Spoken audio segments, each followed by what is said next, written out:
Now would a noble figure really wear a skirt that short? People who'd faint if they saw so much as an exposed ankle back in the heyday of Madame Antoinette. And that's precisely why I want to dress like this.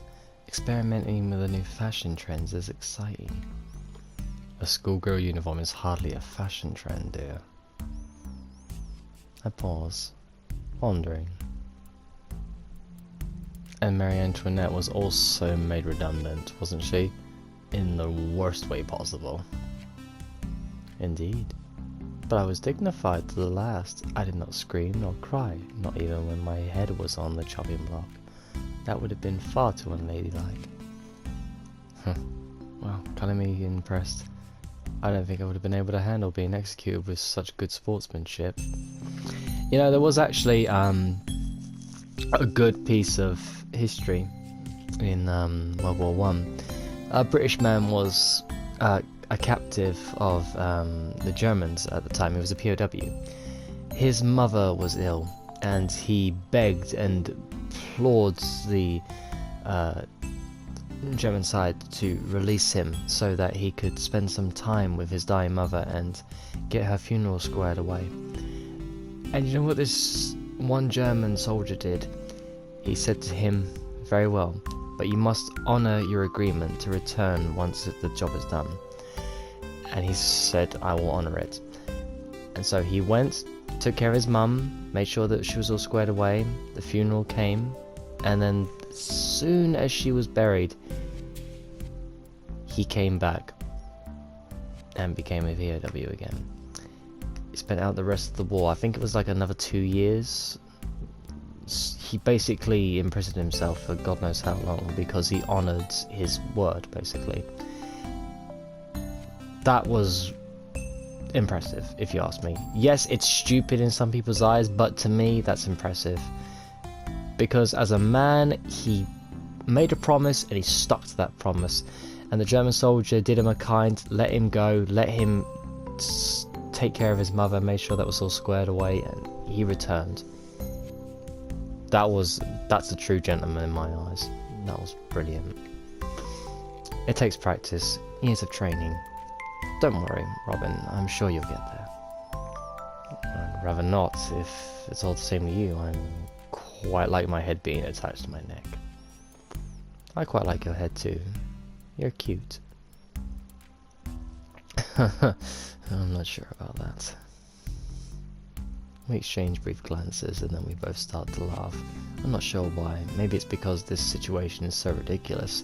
The two of us holed up inside the music classroom like fugitives hiding from the rest of the world. Right now, I could almost believe Belle is my whole world. Almost as if we went for the sound of the children playing outside, that is. So, Robin, aren't you curious? Do you want to see what a good job I did? About the piano, you mean? That's right. Why don't we play together? Tickle the ivories, you know? That might be nice. It's been a while since I played with anybody else. Even though you teach piano? Even so, mostly I just sit and listen to my students. I don't get a chance to play very much myself. Didn't you ever try to teach melody? I did for a brief amount of time, but Melody didn't like it. She wasn't built for it. You mean she has stubby little fingers?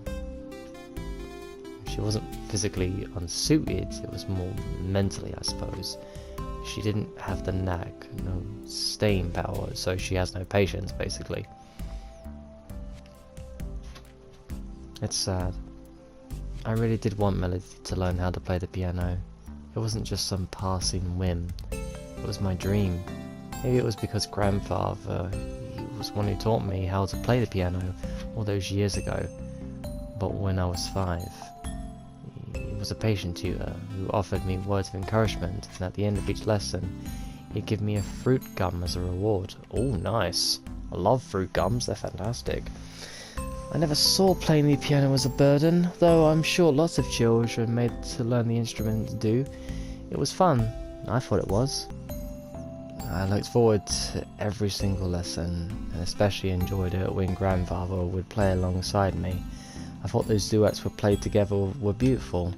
They were a way of two of us to communicate on a deeper level than words. Like you're about to do with her now, I'm guessing. But we'll see. I guess that's why I wanted to teach music. Like most people who experience something unforgettable in their youth, I wanted nothing more than to share my feelings with others. I wanted to share it with my daughter, my melody. But it didn't work out like that. I don't have a grandfather's patience, and Melly had no desire to learn. She hated the piano and would always complain when it was time for her lessons. You kind of forced it on her, bud. I'm sorry to say this. But you definitely forced it on her.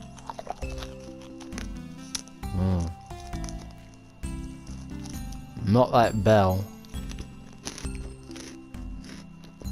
Belle sits on the edge of the stall, leaving enough space for me to join her, with an expectant look on her face.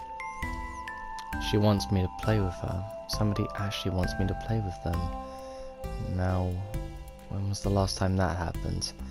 She's clearly manipulating you, bud.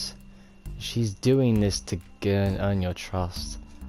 Why would you trust her? Why would you trust her, man? I'm not certain about her. I haven't felt wanted like this for years. That's how it starts. Alright then, let's see what you can do. I roll up my sleeves.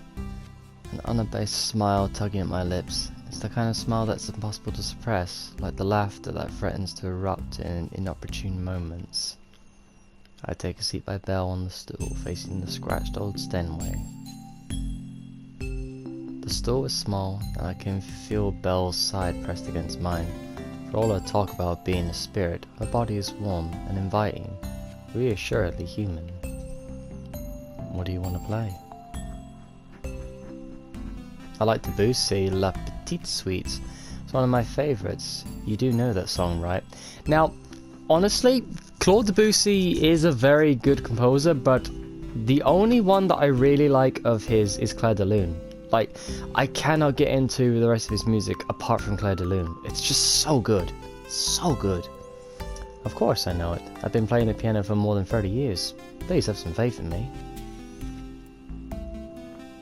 Oh, I'm sorry. I forgot you were such an old man. Not as old as you. Touché. You primary school teachers nowadays have such sharp tongues. I suppose that's to make up for the fact that you can legally hit anyone, right? You can't legally hit anyone.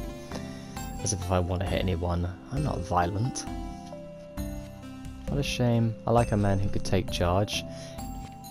Love, taking charge and being violent are two different things, trust me. Speaking of taking charge, are you sure you'll be able to keep up? You were a cat for an awfully long time. I know, but cats are very graceful creatures. I was virtuoso even in my feline form. Oh, were you now?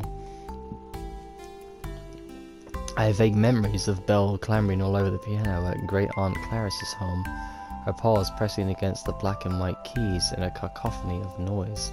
I laugh. Well, maybe you have a point.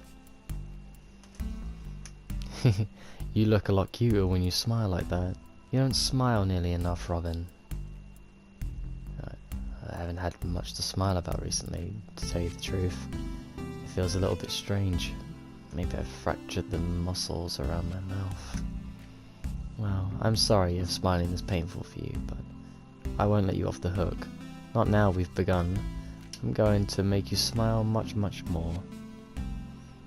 Oh, you will you? When she says it like that, it sounds like a challenge, and I don't like backing down from challenges.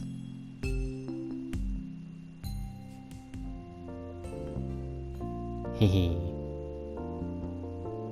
Belle giggles coyly as the last note fades into silence, pausing to brush a strand of hair behind her ear. La Petite Suite should be a tad longer than our abridged version, but we don't have enough time. In case you're wondering what Petite Suite actually sounds like, it sounds like this.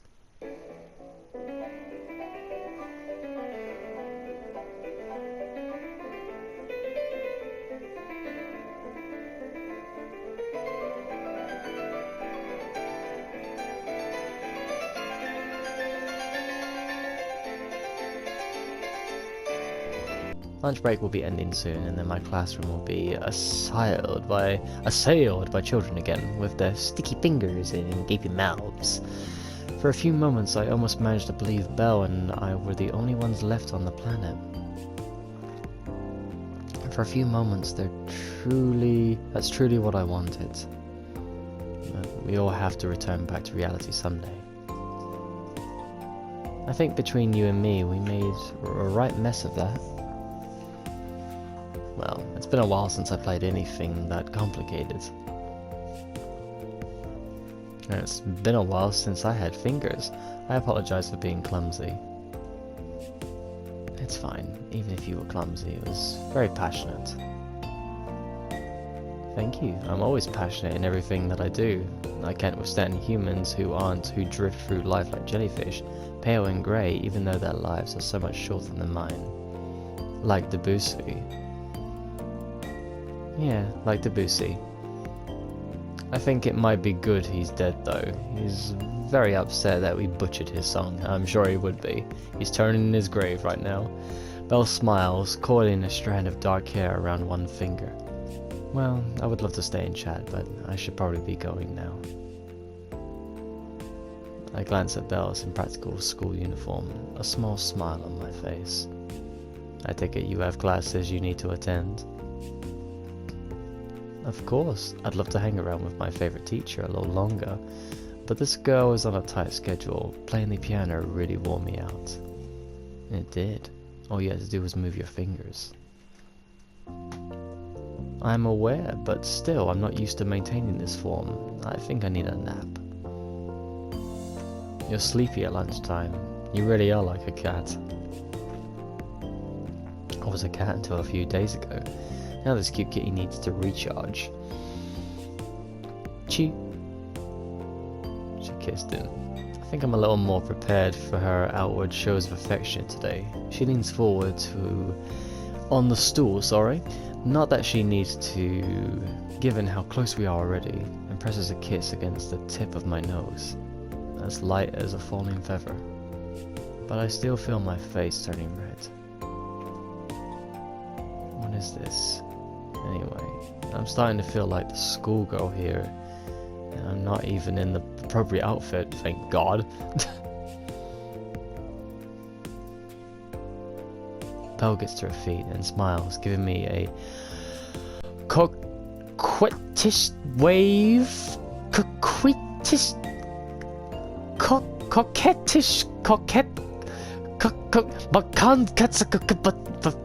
Oh, sod it. Coquettish.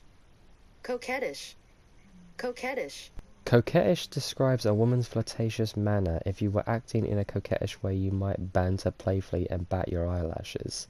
I see. Bye, Mr. Hawkins. I'll see you again soon.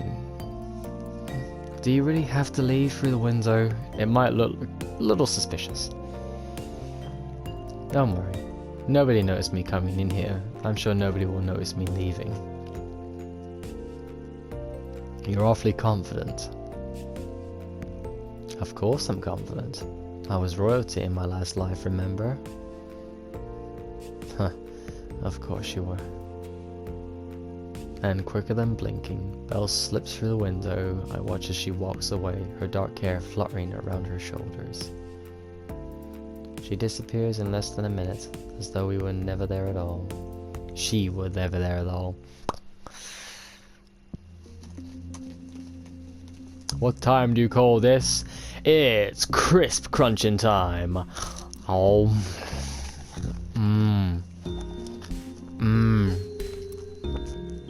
Well, I say crisp.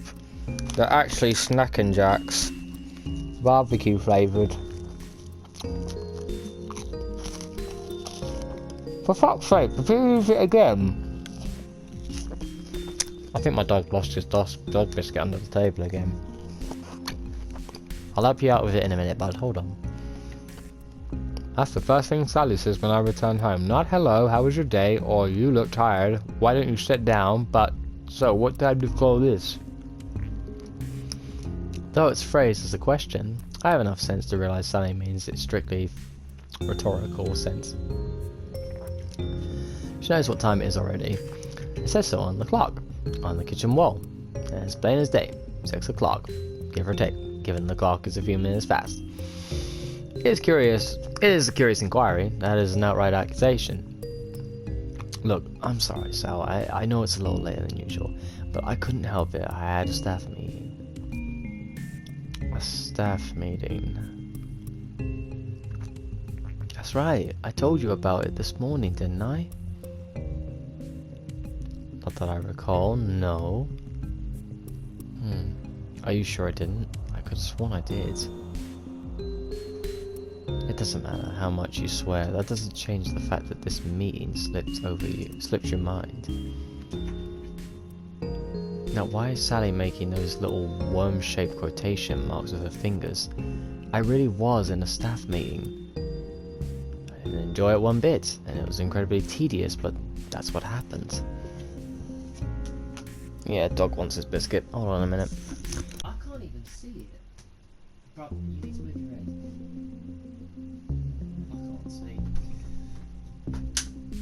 Where is it? He likes to bury his biscuits, see? And so when he does that, he basically just hides them behind my pillowcase, unfortunately. What does she think I was doing? Does she really have that little faith in me? Well, yeah, apparently. This is like the Great Milk Inquisition of last night all over again. And I'm in no hurry for a reprise of that.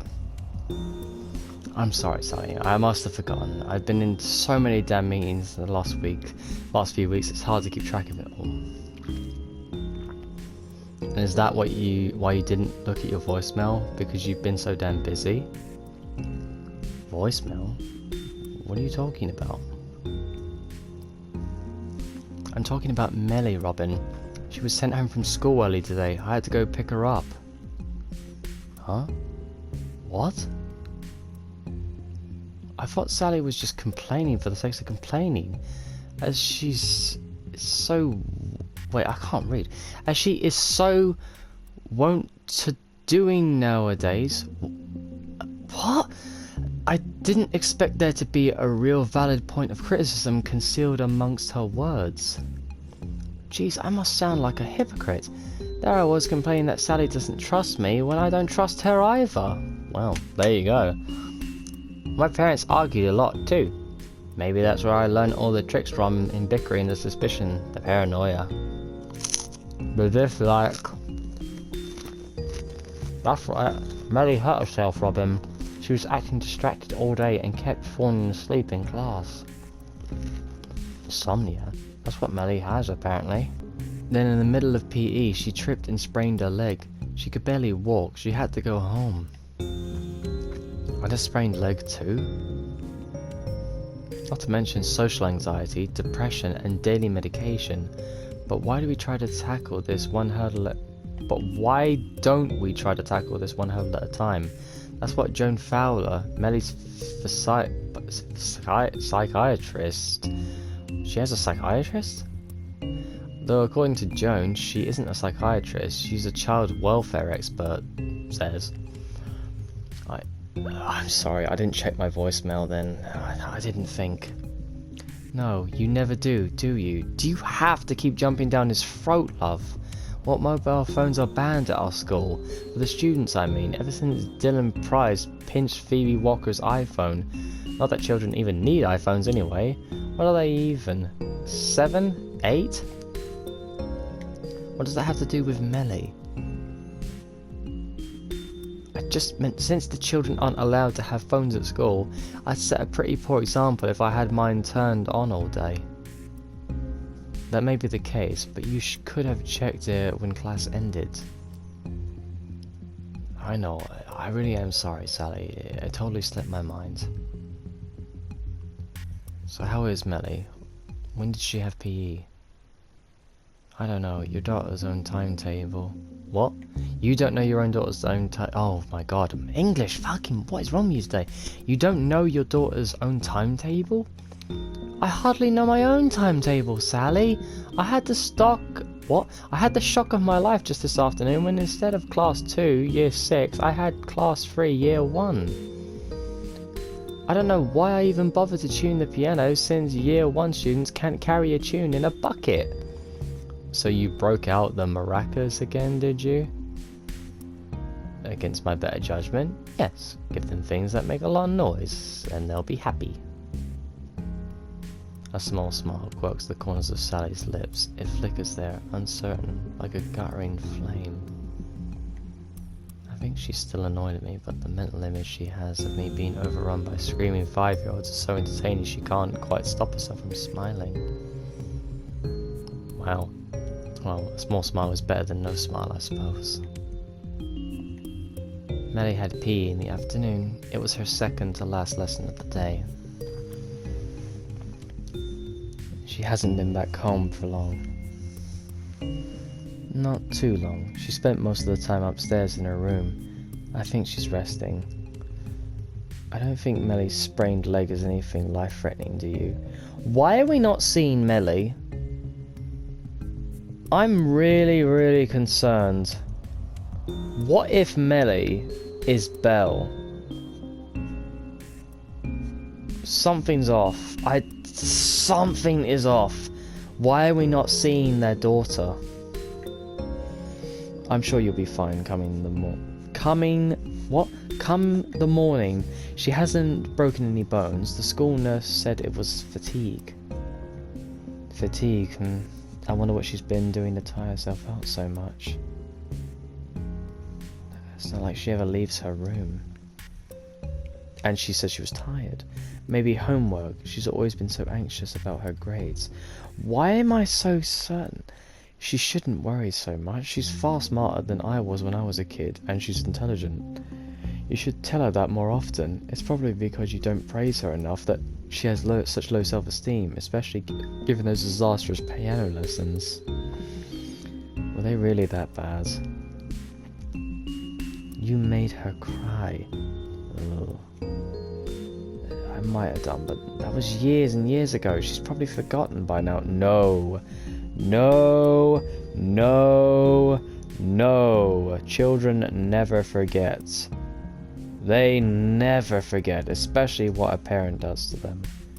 Jesus Christ, why do you think so many children are still in therapy because of the stuff that their parents have done to them? Jesus. That's the person you trust the most. Maybe. I stretch. I feel slightly more at ease now. I know my Millie isn't in any life-threatening danger. It was just a sprained leg. Not even a broken bone. Do you think I should go and talk to her? Ask her if she's alright? Well, I suggest yes. I don't know if Millie's in the mood to talk to you right now. She's stressed enough as it is. Oh my god, what do you want me to do? So first you tell me I should pay more attention to my daughter, and now you say I should pay less? A man can't do both things at once, silly Sally. I know, it's complicated. You're making it more complicated than it needs to be. I just want to talk to my daughter, not find a cure for cancer. Sally sighs. I just think if you really cared about Melly, you would have come back earlier. It might have seemed a tad insincere. Sally, I was caught up in class meetings. I couldn't check my phone even if I wanted to. It was turned off. You have to understand that. It was out of my control. No? This again, I already told you, Sal. I was in a meeting. I can't do anything about that. I know that, Robin, but Melly might not. You've never bothered to explain it to her. Because you won't let me! I paused, my mouth hanging open, my self-righteousness indignation cut short. Sally might have a point. Given how rarely I speak to Melly, it's entirely probable that I never explained my circumstances to her before. Maybe this whole time Melly was lying upstairs in her room, curled up in her bed, wondering where I was, thinking I didn't come because I didn't care, because I don't like her. But that isn't true. At least I don't think it is. What do you mean you don't think it is? She's your daughter, mate. I can't deny that I find Melly hard work, but I do love her. She's my daughter, and so you should. I know I haven't been forthright with Melly as I should be, but I don't know where to begin. I don't want to worry her. She doesn't need to know how busy I've been at work, or that the headmistress keeps firing staff left and right and centre. I know how you feel, Robin, but Melly isn't a child. You should try to be more honest with her. But what good does honesty do if it just upsets people? But hiding things and playing mind games hurts far more. And sprained legs too. I'll take it. It did look rather swollen. Did you put ice on it? A bag of frozen peas. I think it's gone down now. Well, that's good. Yeah, that's good. God, it's like elevator talk. I stand in the corner of the kitchen, running my options through my mind like paper through a printer. Naturally, also like paper through a printer, my thoughts keep getting jammed and I have to pause to manually reload them again and again. Right, I think I'll see Melly later, after she's had a chance to rest up. Give her a couple of hours. I think I need some time to prepare myself. You need to prepare yourself to spend time with your daughter? Sure. All guys get anxious when they have to talk to pretty girls. Oh, you. Okay. Sally rolls her eyes, but at least she doesn't look annoyed.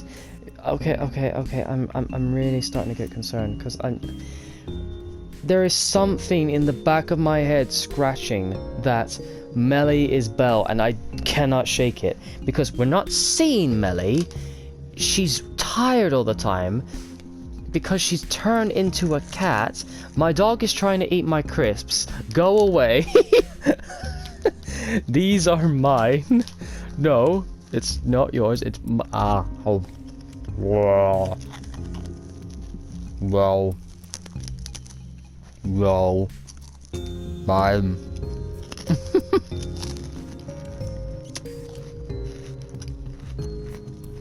I forgot. It was such a charmer.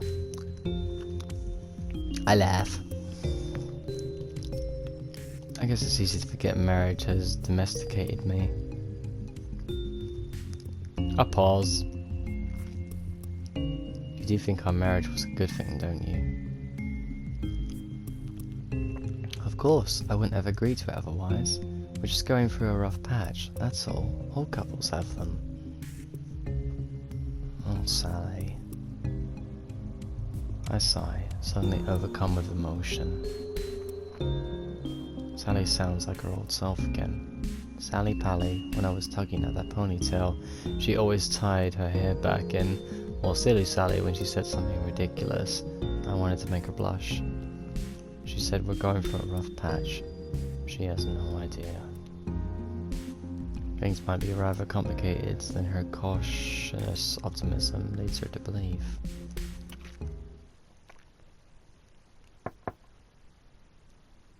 Elodie.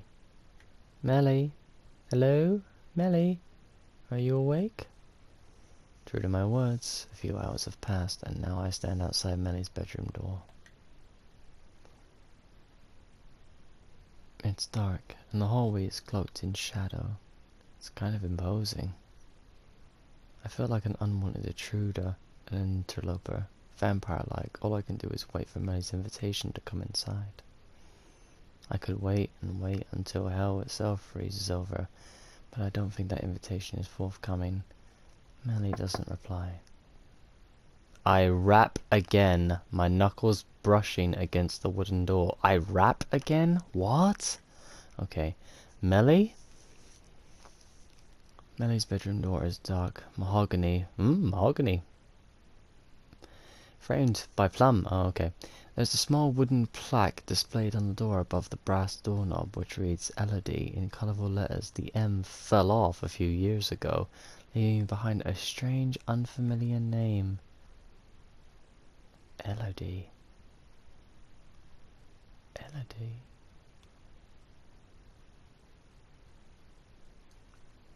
Bell.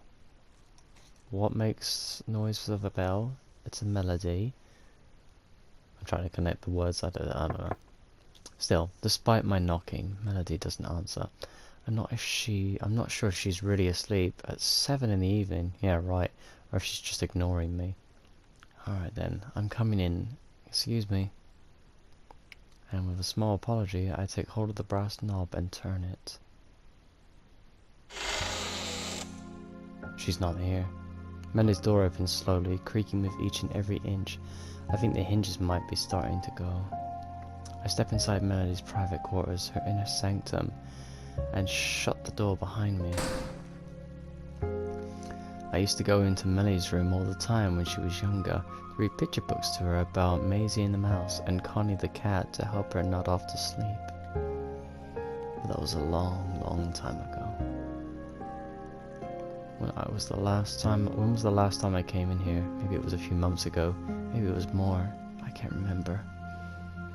Melody's room is dark. The lights are off, curtains drawn, but I can dimly make out shapes in the gloom. Melody's bookcase is stacked full of paperbacks, well thumbed through Philip Pullman's and J.K. Rowling's. I can see familiar figures scattered across her desk and droopy cotton ears of plush Betsy Bear, lollying next to a beaten-up old Connie cat who's missing one of her paws. Standing in the room almost feels like entering a time capsule sealed off from the rest of time and space. I could be 9, 10 years younger and Melly could be my cute little girl again. Still shy, but not nearly... What did that say? But not nearly as awkward. Oh, I see. Maybe Melly loved me more back then. Well, she probably loves you now, mate, but you're just too distant. I think I might have loved her more back then too. Wow! Too honest. I can see a small lump curled up underneath her covers, and long black hair fanning out across the blue bedspread. Melly's back is turned towards me, so I can't see her face. I'm not sure if I'm happy about this or not. I wonder what kind of expression she's making. Do I really want to know? Melly? It's her, isn't it? Oh. I approach her slowly, cautiously, as a convict might when approaching the gallows, as Marie Antoinette herself must have done more than 200 years ago.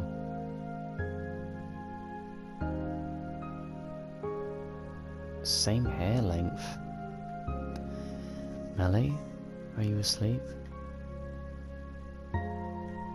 A stupid question to ask, of course. If she really is asleep, she can't possibly answer, and if she isn't, then she must be pretending so she won't reply to me anyway. As expected, she doesn't say anything. The silence stretches on. Look, I'm sorry for intruding, Melly. I won't stay for long.